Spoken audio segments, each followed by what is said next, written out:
I got to give you kudos though for translating your offensive lineman skills to that press conference. Like at first I'm thinking, how's he holding Thor back? Then I did a little bit of Googling and I'm like, that's how he held Thor back. I mean, look, it was so all that. Number one, none of that was staged. There's conversations on the internet about that being scripted. No. So I showed up for the press conference. Not sure what the setup was going to be. I didn't know if I was going to be at a podium. I didn't know if I was going to be sitting down. I've hosted press conferences before. I didn't know who would be up there with them.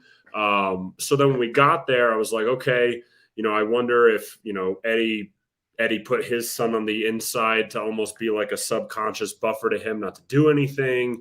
Then their coaches were joined. Then Thor sat next to me. So I wasn't sure what was going to happen. And then the press conference started off kind of not slow, but like I kind of felt like they were filling the whole thing out. I don't think they had done a real press conference like this because I know Thor had done one for his previous fight, but that was against an opponent that was a fill-in. So I don't think either of them were sure how to handle it. And then they started talking some trash and things like that, and then took some jabs at family. And I was sitting there like, I've seen this before. It's never good when the families get brought up. And then they stood up once, got in the middle of them. I think they got them separated, and then they stood up again. And then I think more so it wasn't me necessarily holding back Thor. I mean, don't get me wrong. I think I'm stronger than usual guy, but I think more so what it was is I think Thor recognized that he had to get through me to get to Eddie. And I think he just didn't. I'm not sure how worth it that would be because that could lead to people tripping over chairs. And I think Thor could risk hurting himself or Eddie could risk hurting himself and the whole fight would be off. So I think that's why Thor just picked up the can of rain and stuff like that. So, I mean, it all happened so quick and it was all that was real. The bitterness was real. I remember going into it. It was very clear that they had to be separated. It was very clear that one was going to enter first, the other was going to enter separately. And that's the thing I didn't know. I didn't know how intense the rivalry was. I didn't know the ins and outs and the intricacies of it all. And so I did a lot of research leading up to it. I watched videos and people talking about the rivalry and the history of it all. So no, it was 100% real. I'm glad to see that from what I can tell, they've squashed the beef a little bit, which is great. But I do think that the beef led to an exciting fight too. So part of me, I can appreciate when two rivals want to go at it. The second time Thor stood up, it looked like they had probably like 20 some guys run up and separate the two and everything. Were those all security that were on standby, or were those members of each of their team, or how did that work? Was that just in case? So one, I know they called in, or I know they already had security, but I know that I think they got more after the run-in that Eddie and Thor had at the gym. So I think they brought in extra security. Then I know Thor had his own entourage and Eddie had his own entourage.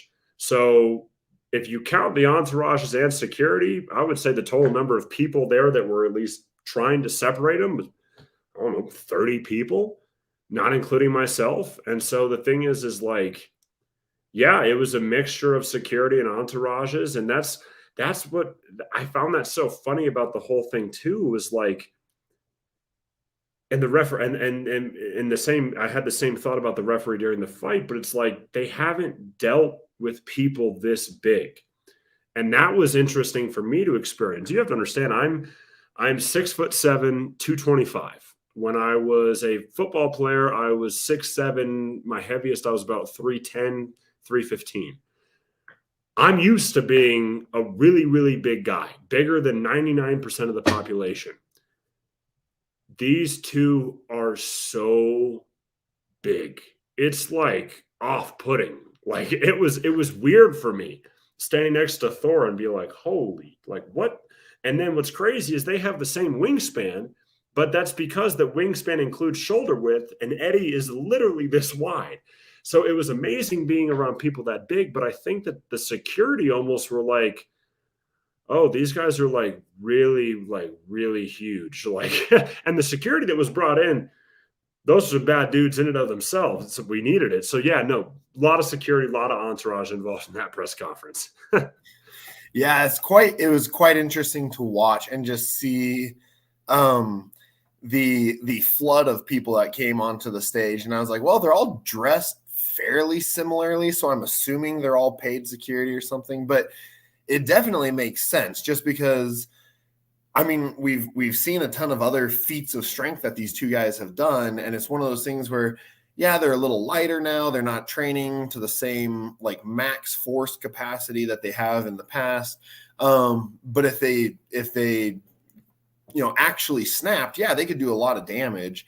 Yeah. And it's interesting too because I've got to meet a lot of pro strongmen, or not a lot, but several pro strongmen in the past. And I've met, Brian Shaw and Robert Oberst and stuff like that. And it's so interesting because, yeah, I'm 6'5" and about 300 pounds. And when I met Brian, it was the first time in my life where I was like, I'm really tiny. Like I feel really small next to this guy. And I've been around a lot of people that are either heavier or taller than me or whatever else, visited the Netherlands once and I was like, oh, half the people are taller than me here, but they're all string beans, and like, that was the first time when I met Brian where I was like, this is a massive dude. And then you have Eddie and Thor who are both, insanely strong and ridiculously big as well. And so it's just one of those things where as soon as I saw all these black shirts running onto the stage, I was like, I wonder how many of those are paid to be there just in case. Yeah, no, that's there was a lot of security, and it's a good thing we had them because when that all broke out, so what was crazy was, so when that all broke out, the press conference ended because there was no way to go back to what we were doing. There's no way to settle them down. So Eddie's team left, and then some stragglers of Thor's team went after him almost, or left after him. So it was like, okay, well, now we have a public issue to deal with. It's not just contained to this room anymore. And that's why we moved the weigh-ins too, was again, like their rivalry was so bitter at that moment. And it hit such a climax of tension at that moment.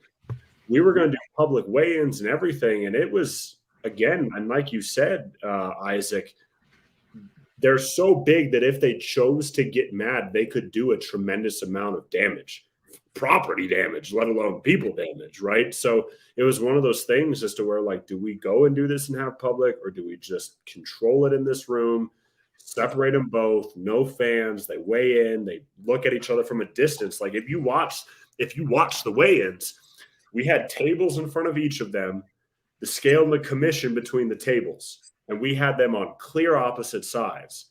Again, like if there's one thing I want people to understand watching this, none of this was all decided on, like, on the spot. Like I was talking to the promoter, like, all right, we're going to do this. I've seen this happen. I was talking to him from my experience of doing weigh-ins and stuff like that with rivals. But again, like, this wasn't normal rivalry. This was a rivalry of two of the strongest people on the planet who for the last couple of years have also been boxing.